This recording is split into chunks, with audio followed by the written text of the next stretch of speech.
چنانچہ چند دن پہلے کی بات ہے، میں اپنے کمرے میں بیٹھا ہوا تھا، بیڈ روم میں کتاب پڑھ رہا تھا، تو عثمان میرا بھتیجا ہے، وہ بھاگا ہوا میرے کمرے میں آیا، حضرت حضرت کینکر آیا کینکر آیا۔ تو ہمیں کیا پتا اس دنیا کا؟ میں نے پوچھا بھی اینکر کون ہوتا ہے؟ کہنے لگا حضرت وہ جو ٹی وی کے اوپر انٹرویو کرتے ہیں اور ڈسکشنز کرتے ہیں وہ اینکر ہوتے ہیں۔ بلاؤ۔ چنانچہ ایک نوجوان میرے پاس آیا، بہت گورا چٹا رنگ، نقشین بہت خوبصورت، اور عمر اس کی تھی کوئی 30-32 سال کے قریب۔ اپنا تعارف اس نے کروایا کہ حضرت میں نے 5 ایم اے کیے ہوئے ہیں، ایم اے فلاں سبجیکٹ میں، فلاں سبجیکٹ میں، فلاں سبجیکٹ میں۔ تو یہ لوگ پڑھے لکھے تو بہت ہوتے ہیں، حضرت میں اینکر ہوں اور فلاں چینل پہ آتا ہوں، مجھے تو نام بھی نہیں چینل کا یاد، اور حضرت میں بہت پریشان ہوں، میں آپ کے پاس آیا ہوں۔ میں نے پوچھا پریشانی کس بات کی؟ کہنے لگا حضرت میں اپنے ماں باپ کا ایک ہی بیٹا ہوں، پنڈی میں ہمارا اپنا بہترین گھر ہے، اپنی گاڑی ہے، اور میں ایک مہینے میں 30 لاکھ روپیہ کما لیتا ہوں۔ ایک مہینے کی تنخواہ میری 30 لاکھ روپیہ بنتی ہے، اور میں نے ابھی تک شادی نہیں کروائی۔ میں نے پوچھا کیوں؟ کہنے لگا کہ ایک اور اینکر پرسن ہے، میری کولیگ ہے لڑکی، میرا دل اس پہ فدا ہے۔ پچھلے 5-6 سال سے میں اس کو بار بار کہہ رہا ہوں کہ تم اس سے شادی کر لے۔ جب کہتا ہوں تم اس سے شادی کر لے، وہ میرا مذاق اڑاتی ہے، مجھے ہیوملیٹ کرتی ہے، اور وہ مانتی نہیں ہے نکاح کے لیے۔ اور میں نے بھی تہیہ کر لیا ہے کہ میں نے شادی کرنی ہے تو اسی لڑکی سے کرنی ہے، اس کے علاوہ نہیں کرنی ہے۔ میری والدہ روتی ہے، بیٹا تیری عمر 32 سال ہو گئی، تو شادی کر لے، میں اپنی زندگی میں تجھے دیکھوں خوش آباد ہوتے ہوئے، مگر میں رکا ہوا ہوں کہ لڑکی ہاں نہیں کرتی تو کیسے شادی ہو؟ اور حضرت میں کوئی 25 خانقاہوں میں جا چکا ہوں دعا کے لیے، میرا مقصد پورا نہیں ہوا۔ کسی نے مجھے آپ کے بارے میں بتایا کہ جنگ میں ایک پیر صاحب ہیں، ان کے پاس چلے جاؤ، تو میں آپ کے پاس آ گیا ہوں، آپ مجھے بتائیں۔ اچھا، یہ کہہ کے نا اس نے رونا شروع کر دیا۔ اب میں حیران تھا کہ اچھا بھلا لکھا پڑھا نوجوان ہے، اور اتنے موٹے موٹے آنسو گرا رہا تھا۔ ہر وقت مجھے اسی لڑکی کا خیال ہے، اسی کی جو ہے یاد ہے۔ حضرت میں تو نماز بھی اگر کبھی پڑھتا ہوں تو نماز میں بھی اسی لڑکی کا دھیان رہتا ہے۔ میں کیا کروں، میری زندگی اس کے بغیر ہے ہی نہیں ہوئی۔ خیر، اب میں نے اس کو رونے دیا۔ جب 4-5 منٹ اس نے خوب اپنا دامن گیلا کر لیا، تو پھر میں نے اسے کہا کہ دیکھو بھائی، آپ میری بات سنو، آپ جو مقصد لے کے آئے ہو نا، اس کا حل میرے پاس موجود ہے۔ تو جب میں نے کہا نا کہ اس کا حل میرے پاس موجود ہے، تو بڑا حیران ہو کے دیکھ لگا، حضرت میرا کام ہو جائے گا؟ میں نے کہا ہاں، آپ کا کام ہو جائے گا۔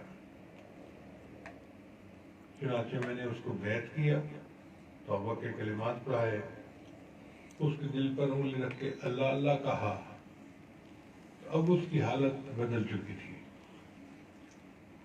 پھر میں نے اسے سمجھایا کہ دیکھو بھائی، اب آپ میری بات مانو، جو میں کہہ رہا ہوں ویسے کرو۔ کہنے لگا کیا بات مانو؟ میں نے کہا بات یہ مانو کہ اس لڑکی سے شادی کا ارادہ چھوڑ دو۔ کہنے لگا کیا مطلب؟ میں نے کہا بھائی میں کوئی فارسی نہیں بول رہا، میں اردو میں بات کر رہا ہوں کہ دل سے ارادہ نکال دو اس لڑکے سے شادی کا۔ حضرت میری تو پوری زندگی کی متاع یہی ہے۔ میں نے کہا مجھے اس بات کا نہیں پتا، اتنا پتا ہے کہ تم دل سے ارادہ نکال دو۔ چپ ہو گیا۔ پھر میں نے اسے بات سمجھائی، میں نے کہا دیکھو، وہ لڑکی آپ کی کولیگ ہے، آپ اس وقت بات کرتے ہو تو وہ آپ کا مذاق اڑاتی ہے. اگر آپ اس کے ساتھ شادی کرنے میں کامیاب بھی ہو گئے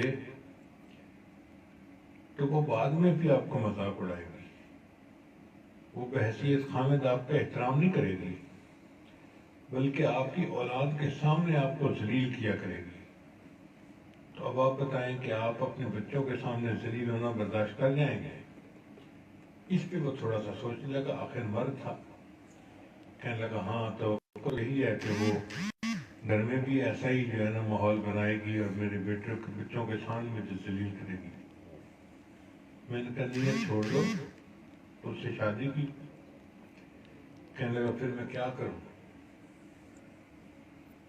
میں نے کہا دیکھیں پنڈی اسلام آباد میں بہت سارے لڑکیوں کے مدارس ہیں اور اس میں کشمیر کی لڑکیاں پڑھنے کے لیے آتی ہیں جن کے رنگ بھی بہت خوبصورت ہوتے ہیں اور نفسنین بھی پیارے ہوتے ہیں، ذہین بھی ہوتی ہیں، دیندار بھی ہوتی ہیں. اپنی امی سے کہو کہ کسی مدرسے میں جائے اور کسی ایسے نیک بچی کو ڈھونڈے جو حد سے زیادہ خوبصورت ہو. مجھے پکا یقین ہے کہ تمہارا رشتہ ایسا ہے کہ کسی بھی لڑکی کے لیے جائے گا تو لڑکی والے ہاں کریں گے. لڑکا جوان العمر ہے، خوبصورت ہے، 5 MA کیے ہوئے ہیں اور 30 لاکھ روپیہ ایک مہینے کا کماتا ہے، کون انکار کرے گا؟ کہنے لگا حضرت جس لڑکی سے میں شادی کرنا چاہتا ہوں وہ بھی کشمیر کی ہے. میں نے کہا چلو ٹھیک ہے، باہر امی سے جا کے کہو. لو جی مجھ سے وہ وعدہ کر کے گھر چلا گیا.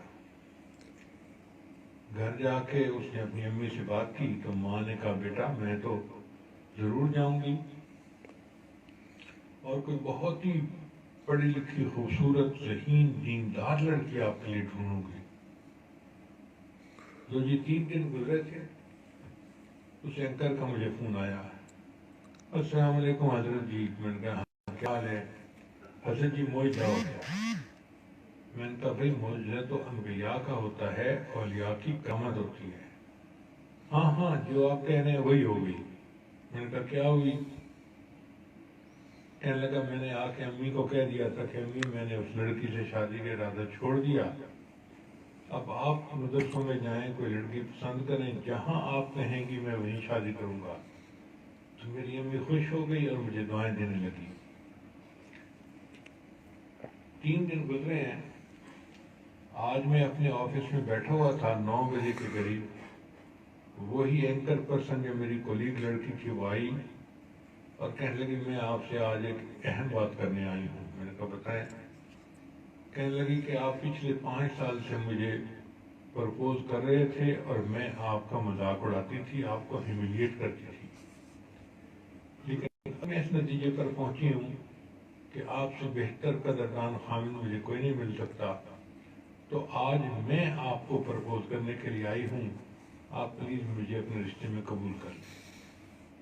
تو کہنے لگا حضرت اب وہ میرے سامنے بیٹھی ہے اور اپنا رشتہ پیش کر رہی ہے، میں کیا کروں؟ میں نے کہا اب ضرور قبول کر لو، کیونکہ آپ اپنے نفس کی خواہش کو چھوڑ چکے ہو. اللہ نے اپنے مقدر میں اگر وہی لڑکی لکھی ہے تو ٹھیک ہے.